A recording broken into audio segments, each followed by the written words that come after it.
Next, on a jam-packed episode of the Broadway Show, Rachel McAdams makes her Broadway debut in Mary Jane.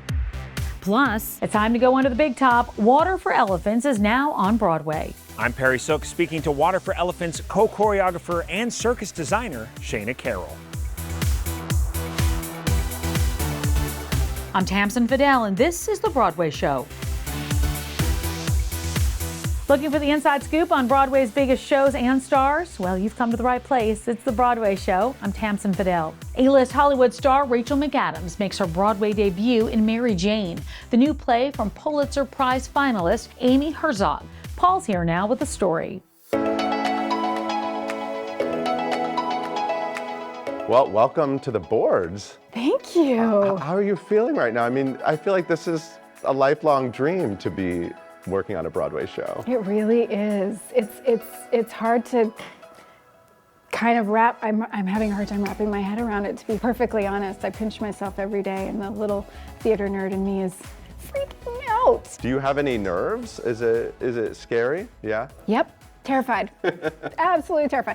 You know, it's gotten better since we've gotten into the rehearsal space. We've gotten up on our feet, you know, I've gotten to ask a million questions, still have a million more, but I find I'm endlessly challenged by film and television still. Like, I'm not bored there. So you could kind of just go down that road. But yes, I was intimidated to take it on. So there was always something holding me back a little bit. But then I read this play, and it just got its hooks in me, and I was like, there's something in the universe is telling me this is the one. Hopefully not the last one. I can feel it, you know, the nerves subsiding a little bit as we just, you know, find it. So let's talk about Mary Jane, the character, and the play. You are in every scene. Yeah. The structure of the play is you're interacting with different women from scene to scene. Give me sort of the capsule of what is Mary Jane's life like. Yeah, Mary Jane is a single mom living in Jackson Heights, New York. She has a 2.5-year-old son who's quite sick. He has a lot of special needs. And so she has caretakers that come in and out of her home. She's trying to hold down a job. She's got a real joie de vivre. She gets endless joy from her son. It's really the system that is most burdensome for her, but she does not really bemoan it. She's very sunny, and you know, she's a climber. A friend of mine said that to me, as saying, like, it's easier to dig than climb, and Mary Jane climbs. I'd be remiss to not mention the fact that, you know, currently you timed your arrival to Broadway with the arrival of Noah and Ali and the Notebook musical. There are actors literally being rained on 8 times a week, trying to beautifully recreating the magic of what you did with Ryan Gosling in that rain that sparked so much romance around the planet. But isn't that crazy? That crazy. Just crazy. Yeah. Yeah. A friend of mine, he said, my mom was like, we're going to see Rachel on Broadway, and she's gonna be singing and dancing. And he was like, I don't know if I don't think you have the right show. She was like, she's doing the Notebook, right? And I was like, no, she's not. She's not. I can't wait to see it. I think it's so exciting to see it take on a whole other life like this. It blows my mind, you know. And we didn't even know if anyone would see this movie when we were making it. Yeah. When we were drowning in the rain. They would pull there wasn't rain. They would pull the rain out of the lake, the bottom of the lake, and from fire hoses, and dump the it was rain a on you really with fire hose. powerful, like stinging rain, you know. But so hopefully it's a little bit gentler. Where does it go? Yeah, I can't wait to see it. Let them have the magic. Yes. We're celebrating another huge opening night on Broadway. The revival of The Who's Tommy is back on Broadway, and 3 decades later, the original Tony Award-winning creators have reunited to bring the story back to today's audiences. We hit the red carpet with the stars on opening night.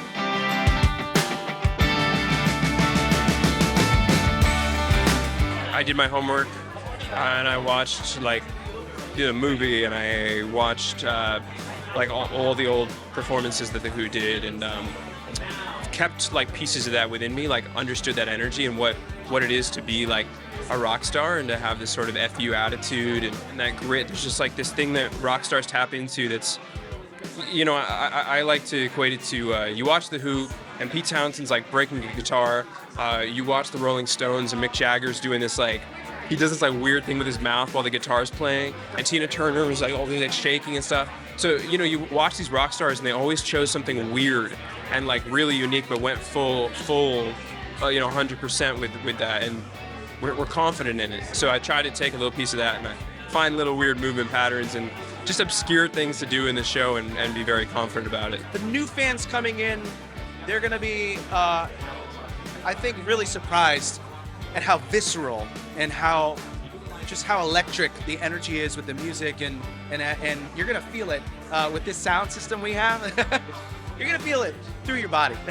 There is something universal about this score. I was in Whole Foods a few days ago, and a young guy who was doing the bagging came up to me and said, "I loved Tommy." And I didn't know the album, and I'd never heard the music before, and they're claiming it. And I think Gen Z is really claiming the show as if it's their own. And Gen Z, you know, it's comprised of rebels, just like the 60s generation that Pete and ultimately, I suppose, I was a part of. So, you know, Pete was a spokesperson for rock and roll. So I think there is I think it's very meaningful. No doubt about it, Amy Ryan is amazing. The Oscar nominee stepping in at the last minute to one of the lead roles of the highly anticipated revival of Doubt. We had a chance to chat. I think you're the heroine of Broadway right now, jumping in literally at the last moment. How are you feeling as you've gotten into things a little bit and you have a little time under your belt? Yeah, about 4 weeks in from that first shot out of the cannon, and honestly, last week, joy took the place of sheer terror, and I was like, "Oh, this is fun." So I'm just so glad I made that decision to join this incredible company, and I'm having fun. So was this out of the blue? Like, it wasn't that you had thought you got a phone call? I had plans to go see Doubt, because I got the flyer from the roundabout to say come see Tyne Daly and Liev Schreiber. I was like, yes, I can't wait. No, it was a late Sunday night phone call. What are you doing next week? Huh? Oh, I'm supposed to go to Colorado with my family. You think you want to do this instead? Oh gosh. All right, let me think about this. But those first few performances, I had the scripts on stage. Okay. Whenever I was at the desk, I had scripts, and I learned the lines around the script. When I was walking around the script. I knew those lines first. It was so out of order. So it was truly sit there, stand there. Yeah. Every once in a while, I say why. Do I have time for a question? Why do I stand there? Why do I? But it was really by hook or by crook. And now it's joy. It's so much fun. I love it. I really love it. What do you like most about it? I mean, it's an incredible cast, obviously, but it's also a story that we know so well. You know, I was very aware that this incredible cast, Liev Schreiber, Zoe Kazan, and Quincy Tyler Bernstein, like, you know, they had a very dramatic shift in their plans for this show. And when I joined, they were cool as a cucumber. They were they showed me they were, you know, and they were so supportive and anything you need. And so I was walking into this just wall of love and support. And then on top of that, it's an excellent play. It's this well-crafted, well-sided, you know, two sides of an argument. And also, it's so, I find now that I'm more aware of it as I've calmed down over the weeks, it's such a great conversation with the audience. They're so responsive vocally, and that's thrilling. It is alive. Obviously, it's, you know, it's live theater, but it is alive, and that is such a thrill. Are there any other projects right now that you have in the works that are coming out that way, you know? Coming out, yeah, I have a new Apple TV series. It stars Colin Farrell called Sugar. And then there's a film that's coming out in the fall, also Apple, a film called Wolves, intentionally spelt wrong, WOLFX, okay. And that stars George Clooney and Brad Pitt. So, wow, yeah, so very nice. That's what's coming up for me. What do people come up to you and talk to you the most about? I mean, you've just had so many parts of your career. Is there anything, I mean, Is there something in particular over and over again, or has it changed over time? I mean, the two shows that people will come up to me the most are The Office and The Wire. And I almost think I can peg the person, like, oh, I know it. Oh, you saw that? It's something quite obscure, but mostly it's The Office and The Wire. And Steve Carell is going to be on Broadway at the same time? Yes, and Uncle Vanya. I'm so excited to see him in that. I think he's an extraordinary actor. Yes. I mean, he's proven over and over he has very deep, dark waters. Want to see more of my interview? Head over to Broadway.com for an extended cut. This is The Broadway Show, and we're back in just a few. I'm Corey Cott. And I'm Mackenzie Kurtz. And you're watching The Broadway Show. It takes a whole lot of people to keep a Broadway show running, from the stars on stage to the orchestra in the pit and all the people behind the scenes whose names you don't always see in the playbill. Our man Perry is on the town. That's right, Tamsen. The new musical Water for Elephants brings real circus performers to the Broadway stage. I'm headed to the stage door to catch up with co-choreographer and circus designer Shana Carroll.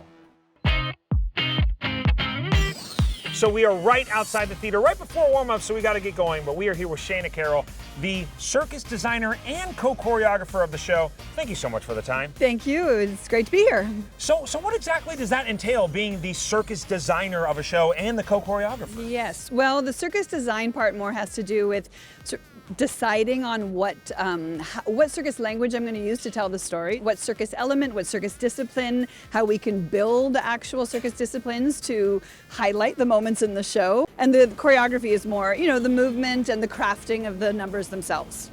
I know you have actual authentic circus performers and acrobats, but you're also casting people who need to be on the stage for a different medium. Right. What is the difficulty in casting a role where there is circus involved? Well, in the case of the acrobats, I tried to make sure that the acrobats I hired, I knew they also had other skills, that they were talented dancers and actors and were good characters on the stage as well. So that was one of my considerations. I mean, circus performers are not usually trained in acting and dance, and yet often have natural abilities. Sure. And so I tried to get those people with natural abilities. And then on the flip side, when we cast the dancers and the actors, we tried to get people who were agile and had the potential to learn some circus. Shana, I certainly could use a warm-up. Yes. It's chilly out here, and I know warm-ups are right in. Should we head in? Let's head in. Perfect. Okay, Perfect. great. Thanks. Okay, great.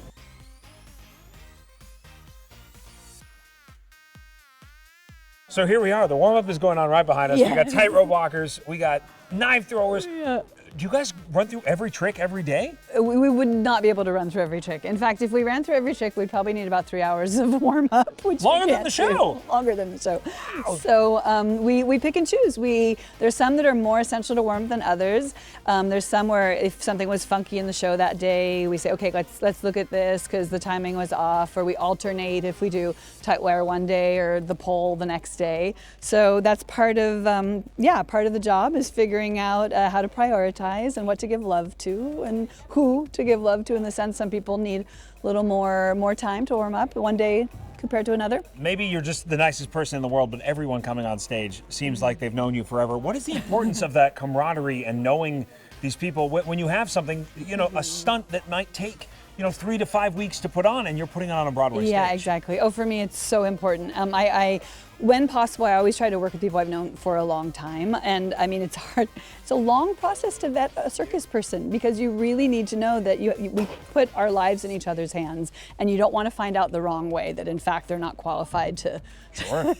Usually hand-to-hand partners, they always work with the same partner. But we know here, if let's say Alex is out and Rachel has to do the trick, that Nico also has to train with Rachel, which is a little more abnormal in circus terms, because usually in a circus, if the hand-to-hand duo is out, you get another hand-to-hand duo. Sure. But here we want to be very, modular. So it was a different type of training that was new for circus people for the most part.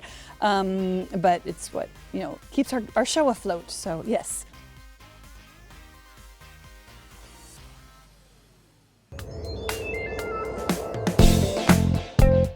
Hi everyone, it's Betsy Wolfe, and I am in my dressing room at And Juliet Broadway, the hit Broadway show in its second year. No big deal, no big deal. And I thought we could go on a backstage tour. What do you think? Let's start with the most important room, my dressing room. No, seriously, Who else can say they have a dressing room this big, this amazing on Broadway? Look, I can run in circles. And this is where I spend about 17 minutes during the show. That's about all I have. So yes, if you're wondering, do you have downtime in this show? Not much. Couch, sourced off of Craigslist. That's right. Thank you so much. Green velvet couch. We have my chair that I love to sit in. The cast sometimes comes and sits in it. Anyways, just some odds, some bits and bobbles in here. Let's see. Oh, a note from Katy Perry. No big deal. A little bobblehead of me. And this is my station, and I love this room. Any actor knows that your dressing room is kind of your home away from home. And so you make it special, you make it yours, and it makes work all that much more fun. So I love that my dressing room is right next to the wig room. Even though I get my wig put on in my dressing room, the most amazing wig dresser on Broadway is Sarah. Let's go say hi. Come on in. Okay, great. So these are some of the wigs that you can see for the show. Here I am. And this is my Anne look before she gets all crazy and lets her hair down. And it's just these two pins actually that hold it in. A trick of the theater. Before we head upstairs, I do want to show you a wardrobe rack, which houses all of the Juliet costumes pretty much in the show. So nowhere else in this whole theater are you going to be able to see this many Roar costumes, this many wedding dresses. And look at this. This is so cool. Let's go on stage. Ooh, this is actually kind of a fun thing to see. My costume is actually preset over here, and about 3 seconds before I need to be on stage, I run up, I put on my costume, I grab a huge handful of glitter that says Betsy's Glitterland, a huge handful of this, stuff it in my pocket, and then I go out on stage, and the whole journey begins. Thank you for coming on that journey with us. If you have not seen our show yet, which actually seems impossible, who are you? This show, more so than any other show I've been in, exudes joy, brings people together, is fun, entertaining. It makes me happy no matter what day I'm having. And there just is something genuinely magical about this show that brings people together.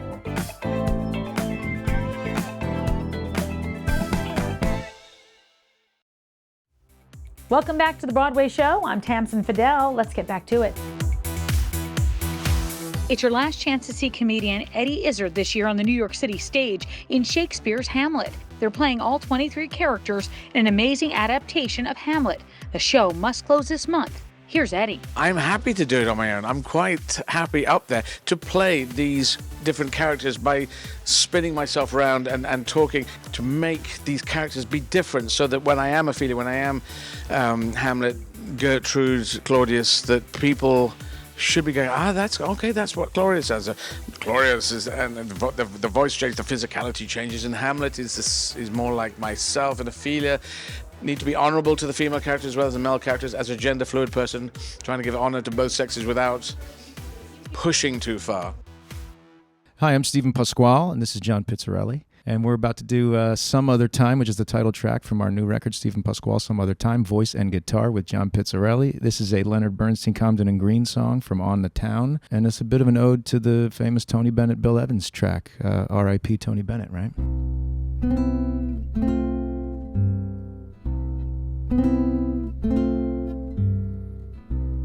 Where has the time all gone to?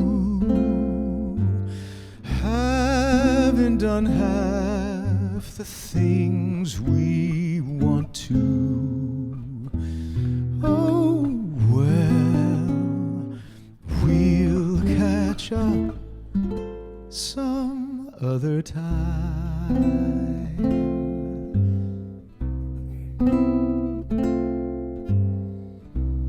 This day was just a token. Too many words are still unspoken. Oh, well, we'll catch up some other time.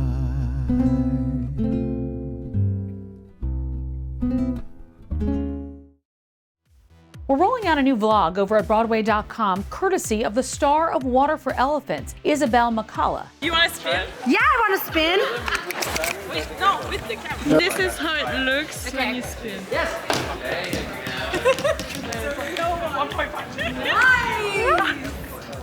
It's not even that fast because I have to hold the camera.